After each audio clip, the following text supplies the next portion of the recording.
हाँ भाई, सभी लोगों को नमस्कार। एक बार फिर से स्वागत है एग्जामपुर पर। और हम पढ़ रहे थे नेशनल इनकम, राष्ट्रीय आय। और लास्ट क्लास में we talked about economic transactions in any economy. किसी भी अर्थव्यवस्था में होने वाले आर्थिक गतिविधियों के बारे में हमने पढ़ा। राष्ट्रीय आय, simply we understood how in any economy money is generated or how the flow of money happens in any economy। पिछली क्लास में हमने अध्ययन किया कि किस तरीके से एक जगह से दूसरी जगह पर धन बहता है या धन का फ्लो रहता है। Easily understandable.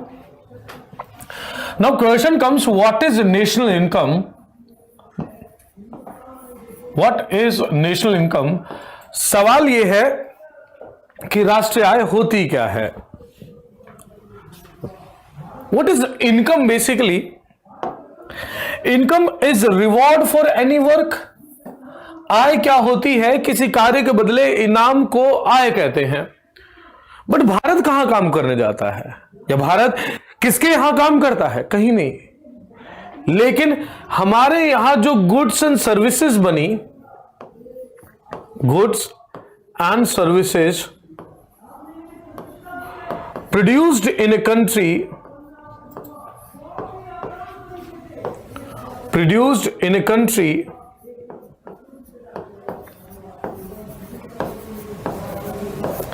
ये जो गुड्स एंड सर्विसेज प्रोड्यूस हुई, यही इंडिया की इनकम होगी। यस और नो?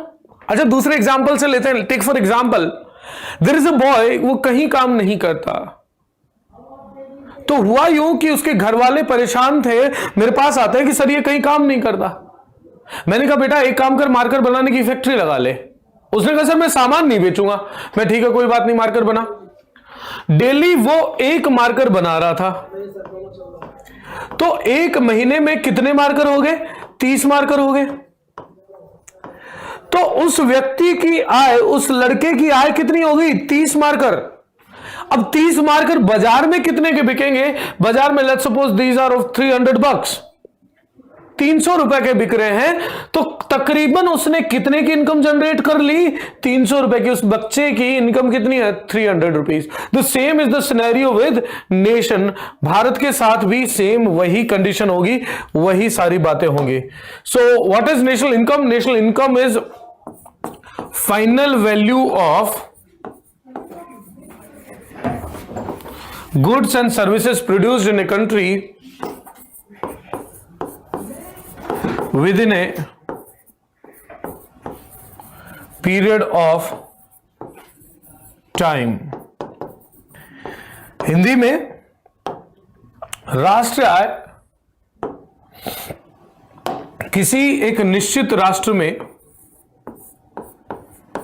एक निश्चित राष्ट्र में, लिखिए निश्चित राष्ट्र में उत्पादित वस्तु एवं सेवाओं के, उत्पादित वस्तु एवं सेवाओं के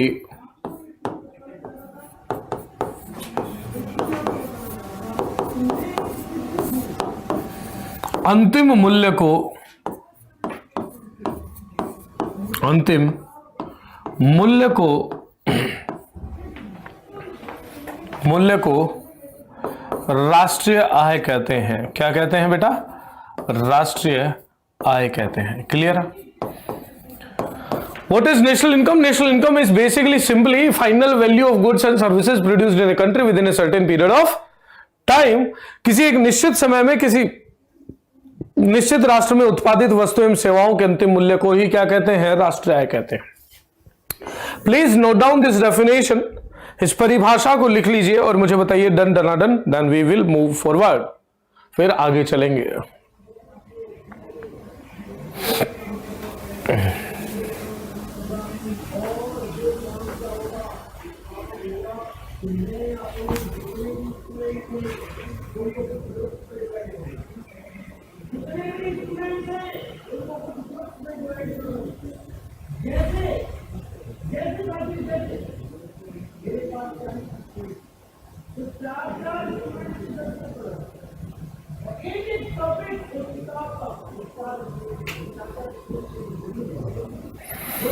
क्लियर है जी?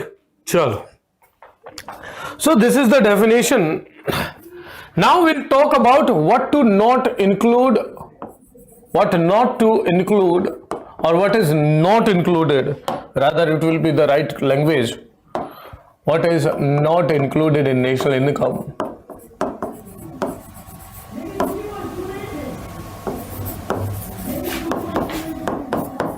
राष्ट्रीय आय में किन्हें शामिल नहीं किया जाता? राष्ट्रीय आय में शामिल नहीं किया जाता, नहीं किया जाता। What are the things which are not included in calculation of national income? अच्छा, फर्स्ट एंड फॉरमोस्ट मुझे बताइए, आप लोग बताइए, हाउस मेकर्स कंट्रीब्यूशन, हमारे घर में जो महिलाएं होती हैं उनका योगदान क्या राष्ट्रीय आय में कैलकुलेट किया जाता है? क्या राष्ट्रीय आय में housewife's contribution is calculated in national income? से यस और नो, और नहीं तो क्यों नहीं? बताओ, जल्दी बताओ। हाउसवाइफ्स कंट्रीब्यूशन और वर्क डन बाय हाउसवाइफ्स, or you can say housemakers, is not included in national income. गृहिणियों द्वारा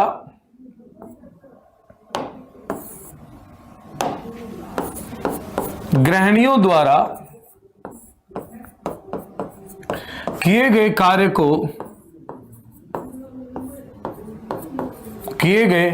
कार्य को राष्ट्रीय आय में शामिल नहीं करते। किसमें शामिल नहीं करते? राष्ट्रीय आय में शामिल नहीं करते। वर्क डन बाय हाउसवाइफ्स, जो हाउसवाइफ्स होती हैं, जो गृहिणियां होती हैं, उनको राष्ट्रीय आय में शामिल नहीं करते। क्यों नहीं करते? Because it can not be valued. The contribution और the work done by your mother और sister can be it be calculated. कैसे कैलकुलेट कर सकते हैं? नहीं ना। So when we cannot calculate that, so how would we include it in national income? जब हम इसकी गणना ही नहीं कर पा रहे तो इसे राष्ट्रीय आय में शामिल कैसे करेंगे? नहीं ना। First thing. Second, black money is also not included in national income. काला धन या गैर कानूनी या गैर वैध व्यापार भी राष्ट्रीय आय में शामिल नहीं होता। Why? Black money is black money because government doesn't know, और जब सरकार को पता ही चल गया तो व्हाइट मनी हो गई। यस और नो? अब जिसका नहीं पता तो उसे कैलकुलेट कैसे कर दूं? नहीं हो पाएगा। सेविंग्स, बचत को भी राष्ट्रीय आय में शामिल नहीं कर सकते। Savings are also not included in national income. Why? चले बताता हूं एक एग्जाम्पल के थ्रू। लेट्स सपोज इंडिया ने जनरेट किया एक बोरी गेहूं। कितने बोरी गेहूं? एक बोरी गेहूं इंडिया ने जनरेट किया, और उस एक बोरी गेहूं की कीमत है 100 रुपीज। इसमें से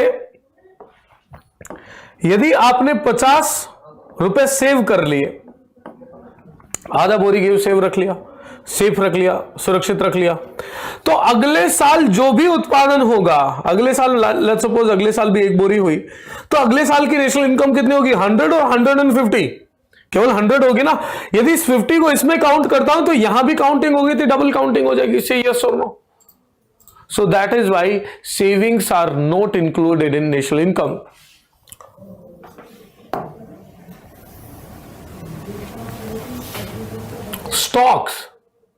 स्टॉक को भी नेशनल इनकम में कैलकुलेट नहीं करते। क्यों नहीं करते? वो सेविंग वाला सेम कंसेप्ट है, डबल काउंटिंग वाला। Stock, earning from share market, share market की अर्निंग को भी नेशनल इनकम में कैलकुलेट नहीं करते। क्यों नहीं करते? शेयर बाजार की करी गई कमाई को भी राष्ट्रीय आय में शामिल नहीं करते। क्यों नहीं करते? क्योंकि शेयर बाजार में करी गई कमाई किसी उत्पादन का हिस्सा नहीं है, और जबकि हमने डेफिनेशन में क्या देखा था? It's a final value of goods and services produced. किसी भी राष्ट्र में उत्पादित वस्तु एवं सेवाओं के अंतिम मूल्य को राष्ट्र आय कहते हैं। तो उत्पादन होना भी आवश्यक है, और यहां कोई उत्पादन है ही नहीं शेयर बाजार में, इट्स जस्ट ए प्रेडिक्शन। तो शेयर बाजार की कमाई को भी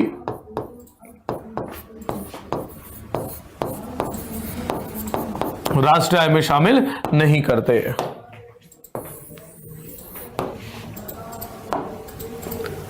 next, black money, saving, stock, share market. उसके अलावा intermediary goods are also not intermediary goods are also not included in national income. राष्ट्रीय आय में मध्यस्थ वस्तुओं को भी शामिल नहीं करते। What are intermediary goods? Take for example, आपने एक बोरी गेहूं की उगाई, माना मैंने एक बैग उगाया, और इस बोरी की कीमत है 100 रुपीज, तो नेशनल इनकम कितनी है? 100 rupees. There is a situation, इस गेहूं को उगाने में 50 रुपए की सिंचाई का उपयोग किया गया था। 50 rupees irrigation was used to produce one bag of wheat which is of 100 bucks। तो ऐसे में नेशनल इनकम 150 हो जाएगी, आप तो कहोगे, या आप में से कोई कहेगा जी 50 हो जाएगी। नहीं, अरे बेटा ये 50 रुपए की जो सिंचाई थी इसके कारण ही तो ये एक बैग बना, और उसकी कीमत कितनी है? 100। क्या इस 100 में ये पहले से इंक्लूडेड नहीं है? जी है। तो फिर डबल काउंटिंग क्यों कर रहे हो? तो इसीलिए intermediary goods are also not included in calculation of national income. What are intermediary goods? Intermediary goods are those which are used in further production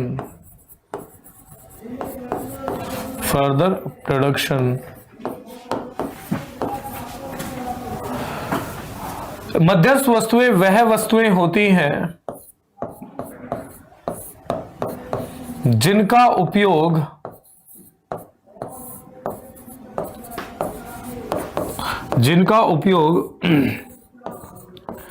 अंतिम वस्तु के निर्माण के लिए किया जाता है।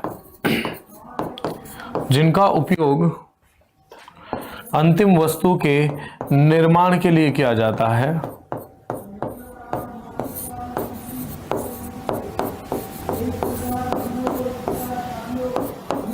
उसे कहते हैं मध्यस्थ वस्तुएं। उसे क्या कहते हैं? मध्यस्थ वस्तुएं, इंटरमीडियरी गुड्स। ठीक है जी। So these are certain points which are not included in national income. ये कुछ बिंदु हैं जिन्हें राष्ट्रीय आय में शामिल नहीं करते। प्लीज नोट देम डाउन, इनको नोट कर लीजिए और फिर मुझे बताइए कमेंट में, चैट में, टन डन डन डन डन, फिर आगे चलेंगे। ठीक है जी, please note it down fast.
लिख लिया बच्चे? लिख लिया हो, चलो।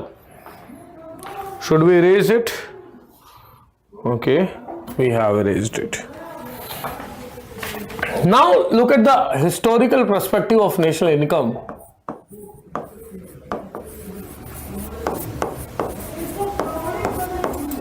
ऐतिहासिक पृष्ठभूमि पर एक नजर डालेंगे।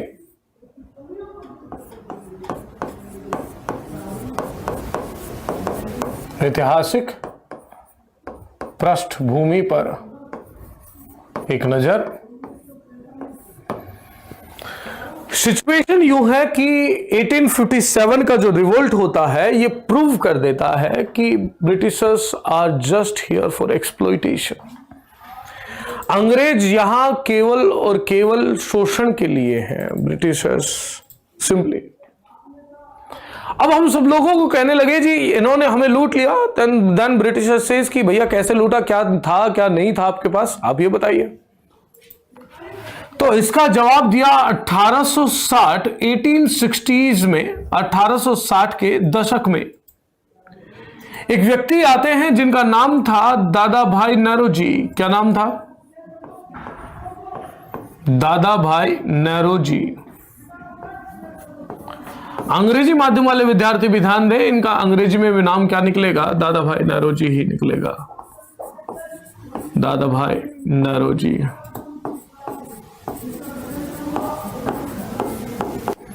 दादा भाई नेहरू जी ने एक बुक लिखी 1860 के दशक में, एक पुस्तक लिखी।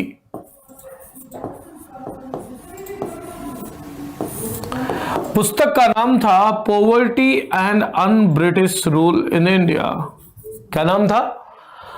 Poverty and un British rule in India.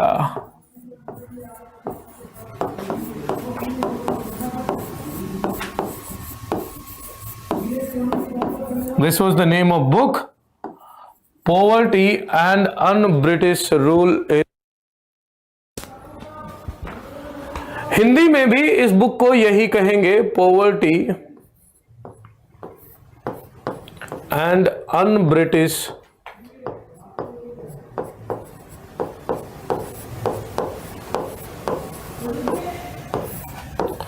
Rule in India। This was the name of the book, Poverty and Un-British Rule in India. In this book, for the first time in Indian history, someone was looking economic exploitation of Britishers. हालांकि इससे पहले भी बहुत सारे लेखक, बहुत सारे विचारक, बहुत सारे लोग आते हैं और इन चीजों की चर्चा करते हैं, लेकिन पूर्णतया आर्थिक रूप से नजर डालना ये दादा भाई नेहरू जी ने सबसे पहली बार किया। And in this book only, और इसी पुस्तक में for the first time in Indian history, first time national income was calculated।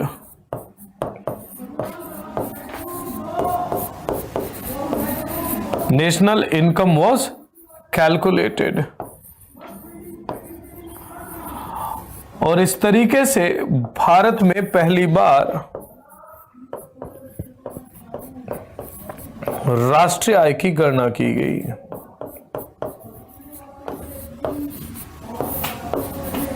प्रथम बार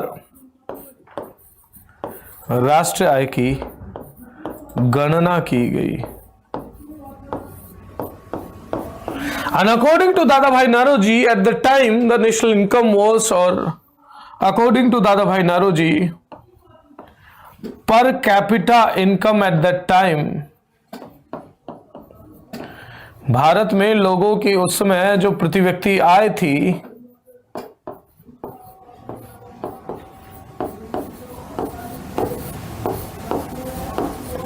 वो 20 रुपए प्रति व्यक्ति थी। 20 रुपए प्रति व्यक्ति पर पर्सन थी। इसी बुक में for the first time drain of wealth theory was given, और इसी बुक में पहली बार गरीबी की गणना भी की गई थी। There are several facts related to this book। और यही कारण है कि दादा भाई जो नेहरू जी हैं, दादा भाई नेहरू जी को कहा जाता है father of national income in India. क्या कहा जाता है? Father of national income in India. Father of national income in India. Bharat में राष्ट्रीय आय के जनक कहा जाता है। भारत में राष्ट्रीय आय के जनक कहा जाता है।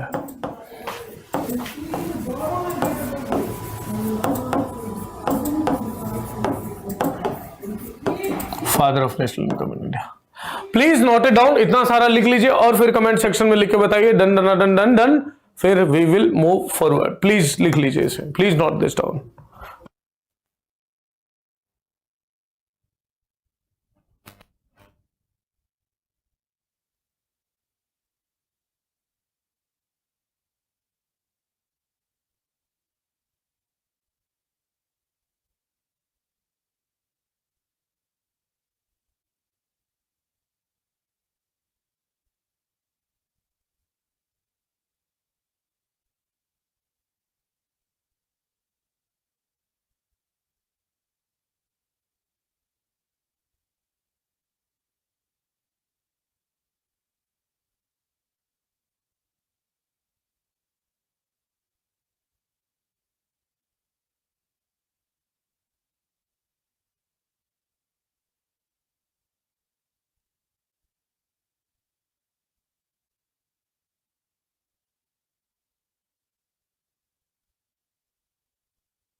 लिख लिया होगा सभी ने?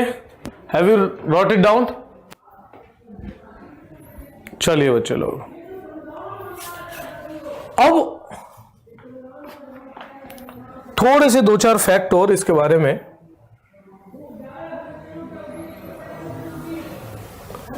कि ये जो दादा भाई नौरोजी ने जो कैलकुलेशन करी थी, this calculation for the first time in Indian history, that was 20 rupees. This calculation was non-scientific based. Non-scientific. What it does mean?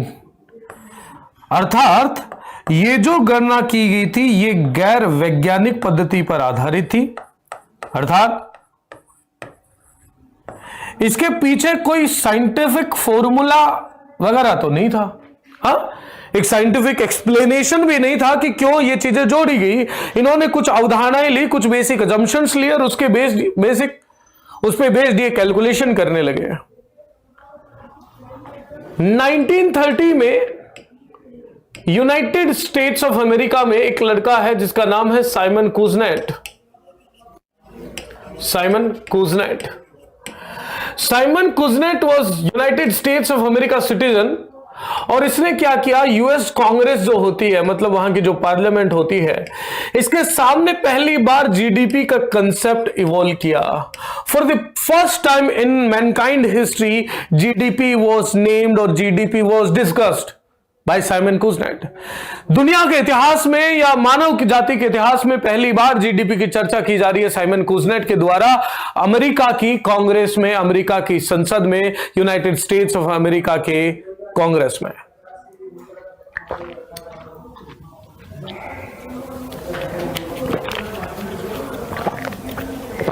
और यहां पे ही उन्होंने कुछ पेपर प्रेजेंट किए later on. This was published in 1933। 1933 में इसे पब्लिश किया एक पुस्तक के रूप में। नेशनल इनकम अकाउंटिंग करके बुक आई इनकी,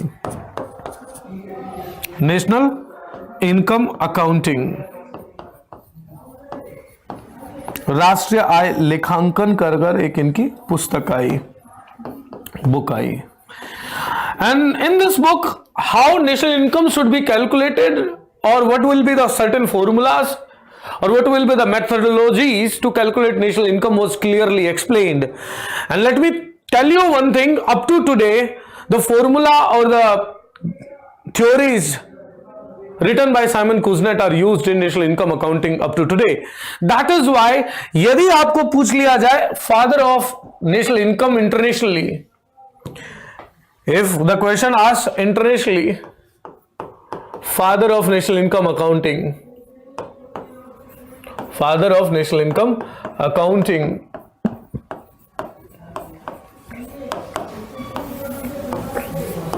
राष्ट्रीय आय लेखांकन के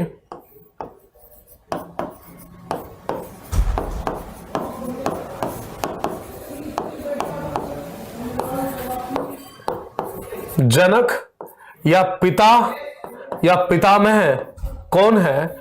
साइमन कुजनेट। याद रखना, ये वो वाले साइमन नहीं है कहीं तुम्हें लगे कि गो बैक साइमन, वो वाले नहीं, साइमन कुजनेट,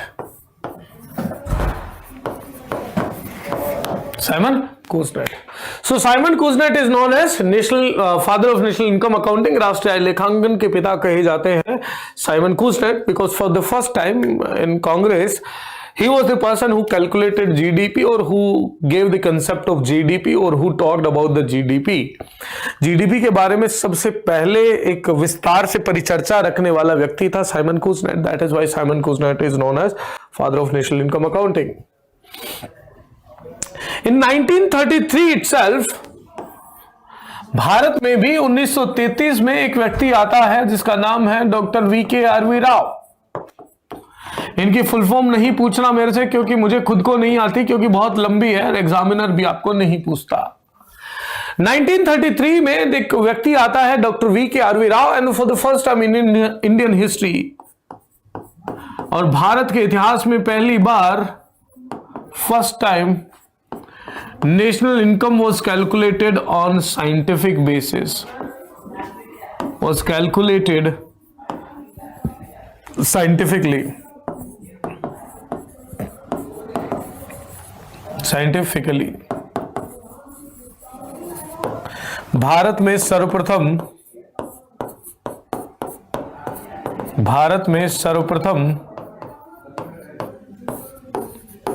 वैज्ञानिक पद्धति पर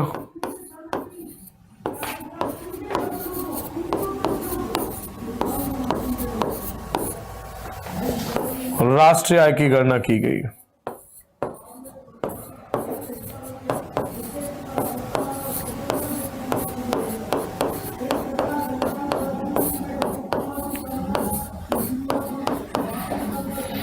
सो यदि क्वेश्चन आ जाए who calculated national income for the first time, तो आंसर होगा दादा भाई नरोजी. कंफ्यूज मत होना, मैं फिर से बता रहा हूं, क्योंकि बहुत बार एग्जाम में देखा गया है कि बच्चे आप लोग यहां एक छोटा सा सवाल है, सवाल भी नहीं, सवाल का नाम भी नहीं, लेकिन यहां आप गलतियां कर देते हो. गलतियां ऐसे कर देते हो कि सर हमें पता ही नहीं रहा.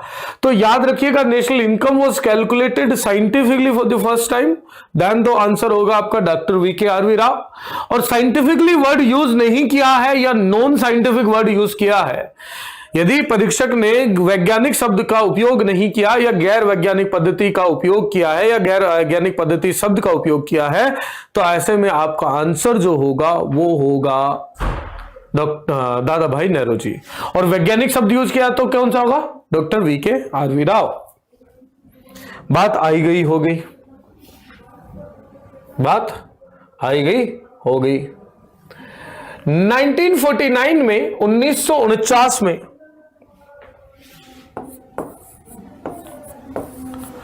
प्रशांत चंद्र महालनोबिस की अध्यक्षता में PC Mahalanobis was the chairman.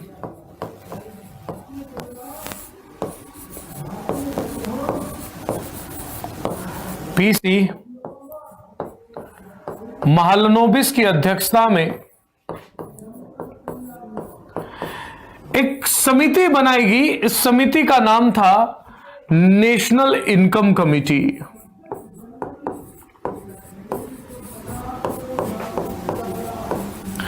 National income committee was constituted.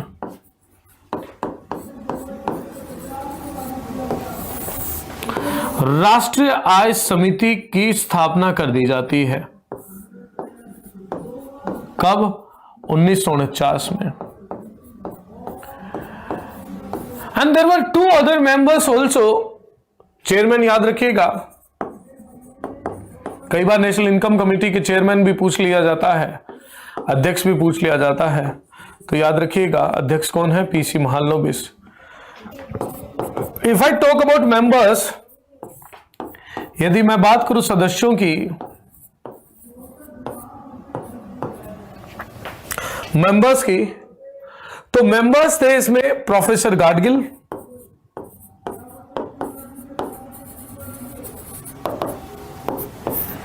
And doctor VKRV Rao were the members. इसके दो मेंबर थे, doctor VKRV Rao and professor Gadgil. इस कमेटी को स्थापना करने का जो मुख्य लक्ष्य था कि भारत में राष्ट्रीय आय की गणना कैसे की जाए, कौन इसकी गणना करे, गणना की प्रक्रियाएं क्या होंगी, तरीके क्या होंगे, सिद्धांत क्या होंगे। This was the main reason, यही मुख्य कारण था राष्ट्रीय आय समिति के गठन का। राष्ट्रीय आय समिति ने 1950 में अपनी रिपोर्ट सौंपी और रिपोर्ट में सिफारिश करी एक संस्थान की। इन 1950 CSO करके एक ऑर्गेनाइजेशन की स्थापना की बात की गई। CSO मतलब सेंट्रल स्टैटिस्टिकल ऑफिस।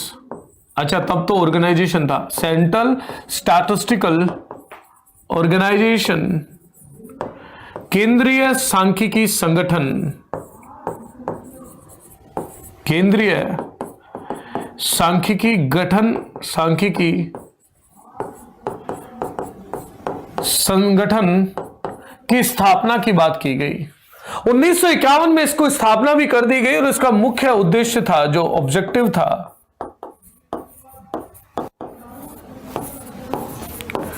जो उद्देश्य था वो था राष्ट्रीय आय की गणना करना। याद रखिएगा, राष्ट्रीय आय की गणना करना मुख्य उद्देश्य था केंद्रीय सांख्यिकी विभाग का, to calculate national income, to calculate national income. और इसीलिए दादा भाई पीसी महालनोबिस, इसीलिए Prasanta Chandra Mahalanobis is known as father of Indian statistical, भारतीय सांख्यिकी के पिता कहे जाते हैं। इसीलिए क्योंकि भारत में सांख्यिकी को इतना बड़ा नाम दिया, इतना बड़ा काम दिया कि जनक कहे जाते हैं। ठीक है जी। और इन्हीं के जन्मदिन पर 29 जून को राष्ट्रीय सांख्यिकी दिवस भी मनाया जाता है। याद रखिएगा, राष्ट्रीय सांख्यिकी दिवस मनाया जाता है। और इस बार तो राष्ट्रीय महालनोबिस अवार्ड भी मिलने लगे। महालनोबिस अवार्ड 2020 में पहली बार महालनोबिस अवार्ड दिया गया 29 जून को। लॉकडाउन के दौरान ये मिला सी रंगाराजन साहब को। किसको मिला? सी रंगाराजन। RBI के गवर्नर भी रहे, बहुत सारी कमेटियों की अध्यक्षता भी करी इन्होंने, और कहीं ना कहीं सांख्यिकी के अंदर एक बहुत ही अविस्मरणीय योगदान भी रहा सी रंगाराजन साहब का। तो राष्ट्रीय आय की गणना करने के लिए केंद्रीय सांख्यिकी संगठन की बात करेगी। आगे चलकर इसका ऑर्गेनाइजेशन की जगह कर दिया गया ऑफिस, संगठन की जगह कर दिया गया कार्यालय, और ये सीधा का सीधा अंतर्गत आने लगा ministry of programme, ministry of statistical and programme implementation के अंतर्गत। Ministry of statistical and programme implementation MOSPI के अंतर्गत आने लगा। सांख्यिकी एवं नियोजन मंत्रालय के अंतर्गत आने लगा। सांख्यिकी एवं नियोजन मंत्रालय के अंतर्गत यह आने लगा। बोलिए आगे। डन डनाडन डन डनाडन। फिर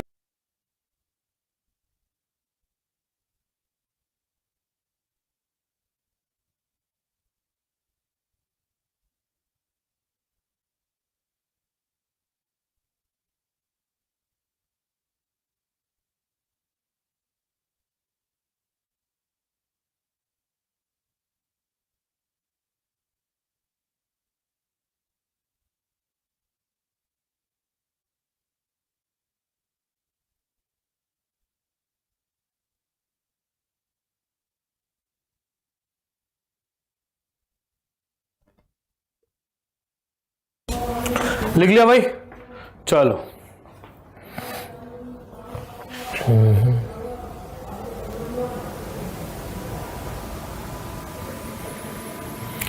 अभी क्या हुआ कि सीएसओ तो पब्लिश करता था इन आंकड़ों को, इसमें हेल्प करता था national sample survey organisation NSSO, ये फील्ड वर्क करता था। 2020 के अंत में ये तय किया गया इन दोनों को मर्ज कर दिया जाए और एक नया ऑफिस बना दिया जाए, national statistical office. National statistical office बना दिया गया, राष्ट्रीय सांख्यिकी कार्यालय बना दिया गया। पहले था केंद्रीय, अभी क्या बन गया? संस्थान। और सीएसओ को एक कर। थैंक यू सो मच, जय हिंद।